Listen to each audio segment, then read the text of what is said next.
President Trump finalized a historic trade deal this week with the European Union that economists are celebrating as a massive boon to the U.S. economy. But while the Trump administration is thrilled about the new deal, the White House continues to put pressure on the EU over its online censorship policies. In this episode, we sit down with an expert from Alliance Defending Freedom to discuss how the EU's policies will impact Americans and how social media companies and the Trump administration are responding. I'm Daily Wire Executive Editor John Bickley with Georgia Howe. It's Sunday, August 3rd, and this is an encore edition of Morning Wire. You know that nagging feeling about the doctor's appointment you've been putting off forever? Maybe it's that dentist cleaning you're now 6 months overdue for. Whatever it is, today might actually be the day to stop procrastinating. With ZocDoc, you can find and book the right doctor entirely online, and honestly, you'll probably have an appointment booked before the end of this ad. ZocDoc is a free app and website where you can search and compare high-quality, in-network doctors and click to instantly book an appointment. They've got over 100,000 doctors across every specialty you can think of: mental health, dental, primary care, urgent care, you name it. The best part is you can filter for exactly what matters. Doctors who take your insurance are nearby and have great ratings from actual patients. Most appointments happen within 24 to 72 hours, but you can often get same-day slots when you need them. So stop putting off those doctor's appointments and go to ZocDoc.com/wire to find and instantly book a top-rated doctor today. That's ZocDoc.com/wire, ZocDoc.com/wire today. A version of this episode aired earlier this summer.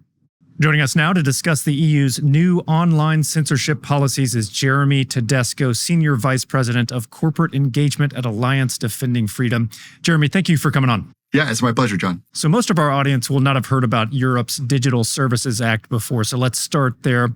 What exactly is that in these new Code of Conduct policies? Yeah, the Digital Services Act has actually been around for a while. It's just now becoming truly mandatory. But what it is essentially a blueprint for total narrative control in the digital age. What it does is it takes the EU's draconian speech standards and it imposes it on Americans and everybody in the world, really, by threatening big American platforms and search engines with literally billions in fines if they fail to censor speech that the EU deems to be hate speech or disinformation. And trust me, the EU's definitions of those words, which can't be defined really at all because they're so vague, it's really in the eye of the beholder, completely inconsistent with the free speech standards of the First Amendment in the United States. Now, your organization is really sounding the alarm over the DSA and particularly how it will affect Americans. Can you unpack that for us? Why is this such a serious censorship threat? Well, these regulations apply almost exclusively to United States companies. And the companies can't geofence so that the EU standards only apply in EU member states. The companies have to, their technology doesn't allow them to geofence algorithms and how they train AI and all these other things. And so these standards are absolutely going to apply to the kind of speech we can engage in online in the United States. And we know this is true already. Look, back in the COVID timeframe, the EU was mandating disinformation on vaccines, on the lab leak theory, all things that turned out to be true. A lot of those views turned out to be true and still valid, even if they weren't true, to be spoken when it comes to American free speech law. Those things were taken down, because of the Digital Services Act. So we know it has impact on American speech rights right now and in the past. And so it's only going to get worse. One other example I think your listeners should know about was back during the last presidential election cycle, Thierry Breton, the EU commissioner, who was the final enforcer of the DSA, sent a letter to Elon Musk and X when he was hosting President Trump on a X Live and said, look, we're really concerned that your interview of President Trump is going to violate the DSA's hateful conduct and incitement standards. And we're throwing this lob across the ocean to tell you better be careful what you say. So they're trying to regulate how we speak and how even our presidential candidates speak during an election cycle. So they have really no boundaries to what they want to censor. And again, it's really a blueprint for censorship in the digital age, and we need to stop it. How are social media companies responding to these new policies? Have they pushed back against them at all? Well, the companies themselves are going to be required to mitigate the risk of harmful content being online. And that's harmful content as defined by EU law.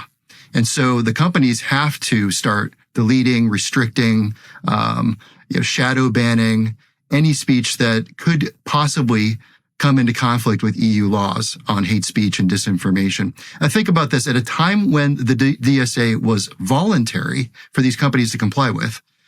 We know that 11,000 accounts on Twitter were suspended because of the EU's definition of COVID disinformation.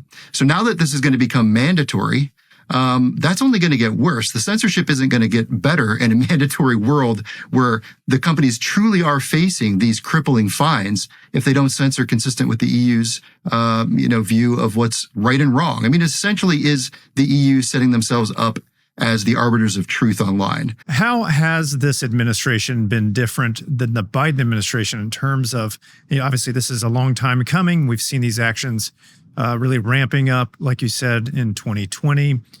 How different is the administration responding to this as opposed to the previous one? Yeah, it's 180 degrees difference with the Trump administration. The Biden administration was a full participant in the censorship aims, not just of the EU, but this entire censorship complex that President Trump talked about during his campaign trail, where private companies, academic institutions, media outlets, nonprofit organizations. Like Daily Wire? Yeah, but the Daily Wire was, of course, one of the targets of all that, of course. And we're battling that out as you are in court. We are in the public square and with a lot of the companies that did that to you. So the Trump administration has turned that all around. They've stopped a lot of the funding that even our own federal government was funding a lot of the nonprofit organizations that were a key part of this censorship complex. Those ones who flagged content in outlets like yours for censorship. But he's also stopped a lot of the coordination efforts. He shut down entire departments like the Global Engagement Center that were kind of the tip of the spear when it came to that under the Biden administration. But what we've learned as we've dug more and more into this issue is it doesn't solve the censorship problem online just to stop the federal government from everything it was doing. This international aim and goal to censor through the DSA and other international efforts to censor is on our doorstep. It's already affecting American speech. It's only going to get worse. And so we certainly have been encouraged by how much J.D. Vance has talked about this issue. President Trump has certainly prioritized free speech and diplomatic conversations and negotiations with European countries. And we hope that starts to ramp up really with the EU as well as Ambassador Anthony Puzder, who's the ambassador to the European Union, hits the ground sometime soon. Well, we've just seen how effective Trump can be in strong-arming Europe at the NATO summit. So we'll see if he can force Europe's hand here as well. Jeremy, thank you so much for joining us. Yep, thank you. That was Alliance Defending Freedom's Jeremy Tedesco, and this has been a weekend edition of Morning Wire.